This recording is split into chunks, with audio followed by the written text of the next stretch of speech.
Welcome back, everybody. This Week in America, website thisweekinamerica.us. Thank you for joining us on the program today. As mentioned, our guest is Inga, a freelance writer who's been penning pieces for newspapers and magazines for over 40 years. Her column, Let Inga Tell You, appears in a San Diego-based newspaper, has been recognized with numerous awards, including the San Diego Press Club Excellence in Journalism Awards in Humor, Essay, Commentary, Opinion, and Best Overall Column. It was also named the best column by the California Newspaper Publishers Association in its circulation category. And Inga has been operating under the current pen name now for 8 years, allowing her to maintain a certain degree of anonymity in her work, which affords her the freedom to unabashedly discuss every delicious detail of her amusing life, which she shares with us. Her latest book is Inga Tells All. It's an entertaining autobiographical account of 30 years of ordinary life events, told with extraordinary laugh-out-loud candor. She resides in San Diego with her charming husband, Olof. And we'll explain the names Inga and Olof in just a second. Inga, welcome to the program. It's great to have you with us. Thank you. Thank you for having me. The columns are excellent, obviously award-winning. The book is excellent. And this ability of you to write letters where you take sort of mundane, everyday experiences and add your sense of humor to them, this is what started when you began writing letters as a teenager, didn't it? Yeah, I've always been a letter writer my whole life. And my now husband, he's actually my second husband, we met as exchange students in Brazil our senior year of high school. And at a time when coast-to-coast calls were $1 a minute and where, there was no internet, that we fortunately were both letter writers and kept in contact all of those years. And we both just like to do a very similar thing, just take completely mundane events. And of course, we were doing these right out of the typewriter, no editing, and just sending them to each other, and just managed to keep in contact for 23 years before we connected up again. We both had married other people. We had both divorced other people. And really, that's kind of the model for my book. I always write everything as if I were writing a letter to someone describing some, again, generally mundane event. So that's how it all came about. As people read the book and read your column, they go anywhere from Irma Bombeck to like Dave Barry. Is there anyone you read at an early age that maybe had an influence on your sense of humor? Well, it's interesting. Dave Barry is a high school classmate of mine. I'll see him at our 50th reunion next month. So we actually had the same English teacher who inspired us both. And that English teacher, Mr. Wittern, has said, I'm saving room on my bookshelves for the stuff that the two of you write. And of course, he needed a whole bookcase for Dave's and not much for mine. But so actually, it's kind of funny to me to be compared to him, because that's a huge honor. He is very, very funny. He was very funny then. So, but I'm sorry, I've even forgot your question. Well, I guess, yeah. Was there anybody in an early age, did you read somebody that might have influenced your style of writing, your sense of humor, your perception of the world? Actually, my mother, she really encouraged me to write from an early age. She wanted me for it to be fun. And so she would never, ever correct anything that I wrote. She purported to love it all. But from time to time, she'd say, I especially like that story you wrote. Can I buy it from you for a nickel? And so there sort of was a little encouragement. I mean, obviously, people have to be able to have grammar skills and things too, but she felt like that she just wanted me to truly feel like writing was fun. And so I've always had that feeling. I mean, obviously through English classes and whatever, people do have to correct those skills and stuff, but everything I do that I have to write, and even if it's something that's normally not meant to be a creative writing experience, like your will, I can't help but to mess with it. I have to just kind of put in my own just style into those things. Well, how important is sense of humor in your life and should be in our lives? You take all of these circumstances that in daily lives, and some would set us back. Some would send us put us into a room, turn the lights off, and stay there for maybe a couple of days. You find humor in them and able to keep going. How important has that sense of humor been in your life and who you are today? Oh, it's been a total lifesaver. It's been a coping strategy my whole life. Because when things are going really badly for me, the first thing I think of is, okay, how will I write about this later? And one of the things I liked about writing the book that I can't do in my columns, I had some stories that were either too long or just not suitable for family newspaper, that I wanted to include in the book, but I can assure you, most of those stories were not funny at the time. And some of them took 20 years for me to see the humor. But I had one called, in the book, called That's My Story, and I'm Sticking to It. And it's about my older son, who's adopted, who was just an absolute holy terror. I wrote a bunch of stories about him. And I'd had to take the kids to work one weekend because I was a single mom at that point, and a babysitter was too expensive, and so they were 6 and 8, and they were playing in my office building, and I should have noticed that they were getting too bored when they were Xeroxing their body parts. But anyway, I was just trying to get things done. And I had not realized that they had gone into the ladies' room and unloaded all the feminine hygiene product machines. This was definitely Rory's deal, not his brother's. Soaked them in the drinking fountains, unwrapped them all, soaked them in the drinking fountains, and had a snowball fight in our conference room, at which I was totally unaware of until I got to work the next morning. The campus police are there, and they, of course, think we've been vandalized by perverts, which was actually not an unreasonable decision to make at the time. And so I was distraught. I thought my job was gone. Everybody was just, it was a largely male, like 98% male atmosphere. So people were not amused by this, as you might imagine. And so I actually had to write a letter to my bosses explaining how this could possibly have occurred. And so that letter is actually one of the stories in the book, and it's pretty much verbatim. It's called That's My Story, and I'm Sticking to It. Yeah, and you can read that in the book. Yeah, the book is Inga Tells All, a saga of single parenthood, second marriage, surly fauna, and being mistaken for a Swedish porn star. Inga, our guest on the program. The book's available all across the country. Information at the website, which is ingatellsall.com. Our Facebook page is facebook.com/Inga Tells All. You get information linked on directly at our website, thisweekinamerica.us. In looking through the book, again, you take issues that would set some of us back, and you're able to find some humor there, and also give us a little advice. I love the chapter you've just gone through in the process of the divorce with your first husband, and The chapter is How Divorce Works: A Helpful Primer. And you, in a couple of paragraphs, everybody going through a divorce should read that because it basically, in several paragraphs, lays it all out for you. Yeah. Actually, I think it's a single paragraph. Well, I didn't want to make it sound too short, but I'm thinking in my mind, there wasn't a whole lot there, except you got right to the point, and you talk about how it begins with attorneys defending you, and they end up with a drink when it's all over with together. It's a miserable process. I always advocate for people to get mediators and to not get lawyers involved. It's just so ugly. So that's something, if I could do again, boy, I would certainly do it differently. But then I ended up with writing about all my Dates from Hell series about all the total slimeball commodity brokers, people that I dated. And it was, I'll tell you, there's a lot of sociopaths swimming around in the dating pool when you're 35.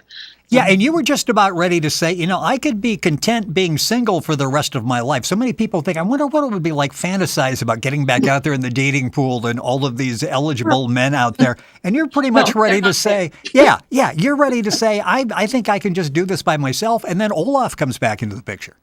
Yeah, just by pure luck. I mean, he and his wife had divorced independently of my husband and of me. And he had been in Saudi Arabia for 2 years with this company and just all over the place. But he, just by total serendipity, was asked to come to San Diego for a one-day meeting in early 1987. And he called me up. He said, hey, going to be in your neighborhood, and can I take you to dinner after my meeting? And I brought out all 400 of my Brazil slides. I think there's 600 of those Brazil slides, which nobody else on the planet wants to see except him.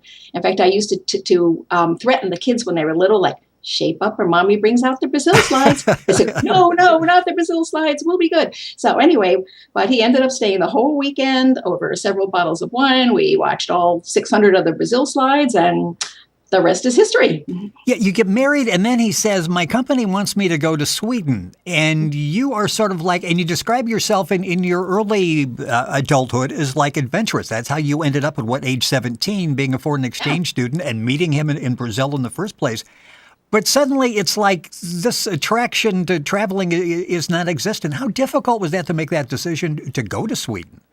Well, I knew as soon as they offered to he said he wasn't going without me, and that I just couldn't bear to have him not have this experience, even though, I really become pretty agoraphobic as I got older. That, that incredibly adventurous me just, I don't know where she went, but I used to ask myself, where did I go? And am I ever coming back? And so, and it was supposed to be for 8 months, but fortunately for me, the Swedes are not exactly balls of fire when it comes to deadlines. And we ended up staying 2 years, which were absolutely the best 2 years of my life. I could have lived in Sweden forever. And that's probably is a good lead into how we got the names Inga and Olof. Well, yes, and you said in living there was almost like a rebirth. So you did find yourself that younger Inga while you were there. Yes. The part of me who just truly loved adventure, who just, I didn't think I'd ever see her again. But, our first week there, that, in a way to embrace our Swedish experience, we just dubbed ourselves Inga and Olof, which were the first 2 Swedish names that came to mind. And I started writing a blog while I was there under those names, which became really popular. And at one point too, though, I thought, oh my gosh, this thing has gone viral. And then I went and looked at where all the hits were coming from. Latvia. It was all these horny Latvian guys who thought I was some Swedish porn star. And I didn't realize when I picked Inga that it is like a classic Swedish porn star name. And matter of fact, a certain number of browsers will automatically reject anything with that name in it, as assuming it's pornography. And so, all these poor Latvian guys are coming to my blog thinking I'm some hot Swedish babe with pigtails and a power rack. And, instead it's the memoirs of some, middle-aged Swedish wannabe. The book is called Inga Tells All, based on a very popular newspaper column, Let Inga Tell You. The book is available all across the country. Information at Inga's website, which is ingatellsall.com. Facebook page is Inga Tells All. And, of course, you can link on directly at our website, thisweekinamerica.us. When you come back from Sweden, you're in an accident, and that sort of changed things too, and got you back to what, maybe writing, and maybe that's where you decided I'm going to start writing again and get the column out there. A very bad auto accident, and really did some damage to yourself. Yeah, it's honestly, my spine has never been the same. I had my chest crushed by this drunk driver, and honestly, the positive part of all that was I couldn't go back to work, and I missed writing my blog, and I started freelancing and sending articles out. And my local newspaper was always saying, well, we really love your writing, but you're writing pieces that are too long for us. And finally just said, how would you just like to write a column for us? And I said, sure. But I honestly, at that point, I wasn't sure, so I wasn't really doing much. Whereas in Sweden, I was doing new, fun, interesting things every single day. What am I going to write about? And so, but I've managed to find that voice. And again, the column has had a ton of awards, which is obviously been a lot of recognition. And my favorite comment from people is, I feel like you've been standing outside my door listening to my husband and me talk all this time, because I'm always looking for stories that will resonate with readers. And in this book, I've written obviously about divorce, about single parenthood, about a lot of common issues that are not particularly unusual, but tried to put my own positive spin on that. I also had one incredibly difficult child who's adopted, and I wrote quite a bit about him. He was so there's some of my favorite stories there, and so. Yeah, you describe him as a parental terrorist in training, and as you're reading the book, it's like that could be understating it actually a little bit here. Really? That's soft selling him, yes. And that's Rory, and then Henry, you describe as the X-rated 3-year-old. All of that in the book, Inga Tells All. Inga, our guest in the program, the website ingatellsall.com. And yeah, relatability is there as you're reading this. And everybody who reads this, and I think that's why it's so popular, you look at the reviews that the book made me laugh so hard I cried, the perfect voice for our times, got dark days, let Inga brighten them, feeling happy, joined Inga's campaign for life that is full of fun. And as someone fairly close to you in terms of age, as you approach technology and the frustrations with technology, I'm going right on, Inga. I can totally relate to what you're talking about. How are you adjusting to this whole world of everything, iPhones, iPads? No, all terrifies me. I feel like life is changing faster than I can keep up with it. And it's just so, I mean, my worst fear is being left alone with my electronics if something happens to my husband, because I'll never watch TV again. I'll never be able to use my computer again. I'll never be able to use my phone again. And it's just every single day, something that worked yesterday doesn't work. And, occasionally I've done something. One time I obviously hit some keystroke and my computer would only spell check in German, but that's the only one I'm copying to. Otherwise, I don't know how to fix it. And I think tech support is non-existent. If I were president, I would make tech support only be in English, which precludes everybody from India and Alabama. I would also make all software have to come with tech support, for they have to answer within 15 minutes. But the problem is, even when I do get to some good tech support, which is the rarest of events, then I don't even know how to explain to them what's wrong. I mean, my tiny grandchildren, I was trying to figure out a couple of years ago, my 2-year-old granddaughter was watching Yo Gabba Gabba cartoons on some device. And I said, so Avery, what is that thing? She said, it's an iPhone, Grandma. She could operate it. These kids know. I mean, that's, when you have to ask a 2-year-old.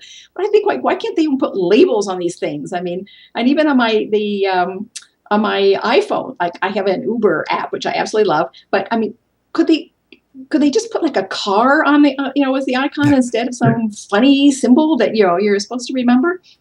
It's way too simple that way. Somebody has overthought that, and I totally agree with this technology. And just when you get it figured out, they do an update or an upgrade or something that changes, and it's back basically to page one.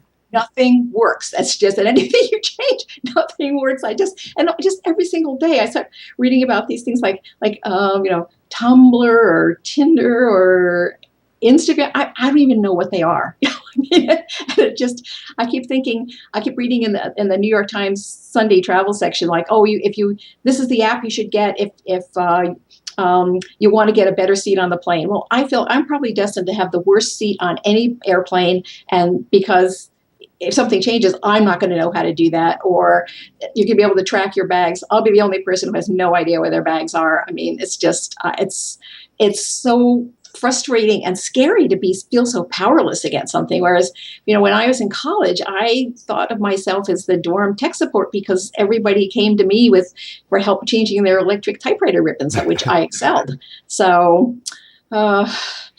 it's a frustrating world, and your experiences, again, are so relatable. A couple of minutes left in the program. Inga is our guest, and the book ends up where Olga is retired, and Olof is retired. You're spending time together, and you're bringing out the Adirondack chairs. I guess that's time to relax and enjoy the sunset. Talk about what life is like now. Well, again, we're both technically retired. I retired after my accident, and he is doing some consulting work for the company that he retired from. But the kids suggested we get some Adirondack chairs for the front yard so that the little grand tots could run around here. And we just found we just love spending time out there. It's all the neighbors come by and chat it up with us, and sometimes they show up with adult beverages, and we all sit around and kind of it's at sunset time. It's truly like a throwback of the days when people sat out on their front porches and waved at the neighbors, and now we know every dog from 10 blocks, and it's just been a really, really nice experience to do that. Now I'm out every single day at 5:00. I'm there with my book, occasionally a glass of wine to go with it, and love spending my time there. What is the reaction of family and friends when they figure out that, let's say friends, when they realize that, wait, you're the one that writes that column that I read about, and how am I going to be portrayed in that column? How does that work with family and friends? How do you juggle all of that? Well, fortunately, the pseudonym gives me a lot more privacy, and I really, honestly, want to have a good relationship with my sons, and I don't want the neighbors burning down my house. So we have to be a little careful here. I mean, a lot of my neighbors have figured out slowly over time that it's me writing that column, because I have actually a disguised picture in the newspaper. It's not my actual photo, and so now with the neighbors, or friends. If I want to write something about them, I'll say, can I write a story about this? I'll give you full veto power over it. And particularly if I think it's just a really fun story. And if they even say, I don't want you to run it, then that's fine too. So, and the kids, well, Rory, I feel like this, that, there's a little bit of a revenge. I just said, although I did give the kids a copy of the book and said, anything you want me to take out, now's your big opportunity. And for Rory, I think it was my older adopted son. I think I kind of realized that was a lost cause. So the book is excellent. It will make you smile. It really will, and give you some inspiration to go through those difficult periods in your life. Maybe just to step back from it, take a look at it, and find the humor in it, because there's humor in so many situations. Inga Tells All, a saga of single parenthood, second marriage, surly fauna, and being mistaken for a Swedish porn star. Inga has been our guest on This Week in America. The website is ingatellsall.com, facebook.com, Inga Tells All. Very simple. The book is available all across the country. And, of course, you can find information at our website, thisweekinamerica.us. Inga, great to have you with us on the program. Continued success with the award-winning column and the book that's doing quite well. Thank you for being with us on the program. Thank you for having me, Rick. It's a lot of fun, and once again, you can find all the information at Inga's website, which is ingatellsall.com. You're listening to This Week in America, website thisweekinamerica.us.